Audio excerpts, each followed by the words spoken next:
Teman-teman, apa kendaraan atau perangkat utama dari seorang penulis?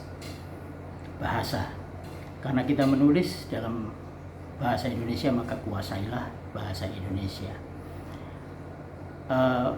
Banyak orang yang pintar berbicara, tapi ketika menulis berantakan. Ada juga sebaliknya, yang menulisnya bagus, tetapi ketika dia melisankan pikiran-pikirannya kurang begitu terampil. Nah, tapi paling tidak sebagai seorang penulis, itu penyair, cerpenis, novelis, itu harus menguasai bahasa Indonesia karena kita menulis dalam bahasa Indonesia.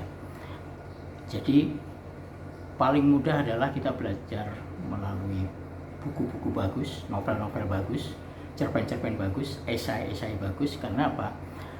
Mereka yang sudah dimuat di media massa atau di dalam buku itu adalah karya-karya yang sudah teruji secara bahasa, paling tidak mudah diterima, ya, pesannya, gagasannya itu bisa disampaikan dengan baik dan pembaca itu bisa memahami isinya. Itu kan penting. Bagaimana mungkin kita memiliki gagasan, memiliki ide yang kemudian kita tuliskan tetapi pembacanya bingung, ini mau ngomong apa gitu ya, misalnya gitu.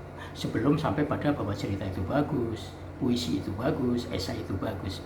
Jadi bahasa adalah syarat utama untuk menuliskan pesan, gagasan, dan misi kita.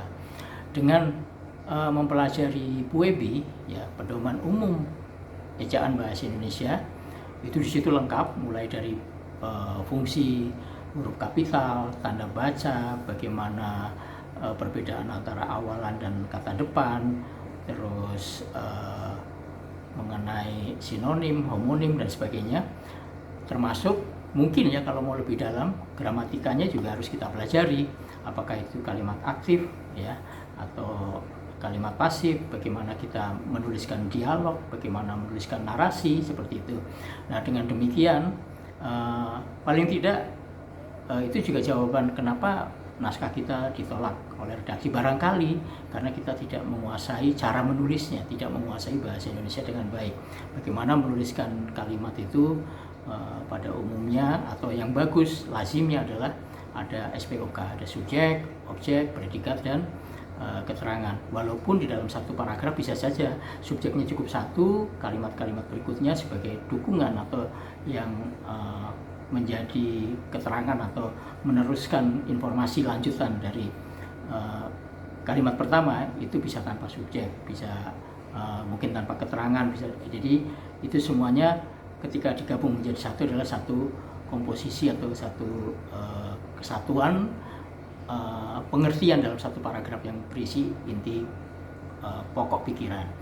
Nah, saya kira tidak lama bagi orang yang memang hobi menulis, ya, dengan membaca kita mempelajari apa yang ditulis oleh para penulis senior, para penulis tersohor, para penulis pemenang-pemenang lomba, itu kita akan lebih cepat mencerna dan tentu saja kemudian mempraktikannya, ya.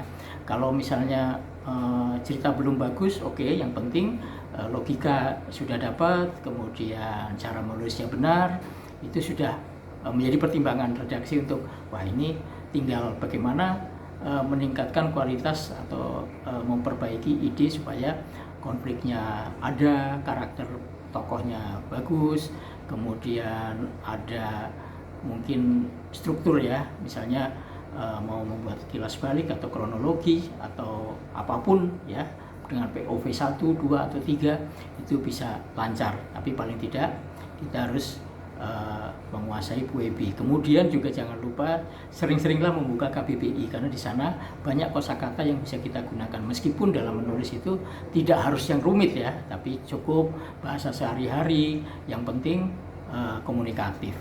Saya kira itu, ya, itu kuasai dulu, baru kita akan membuat eksperimen dari ide maupun cara bertutur. Dicoba ya, teman-teman.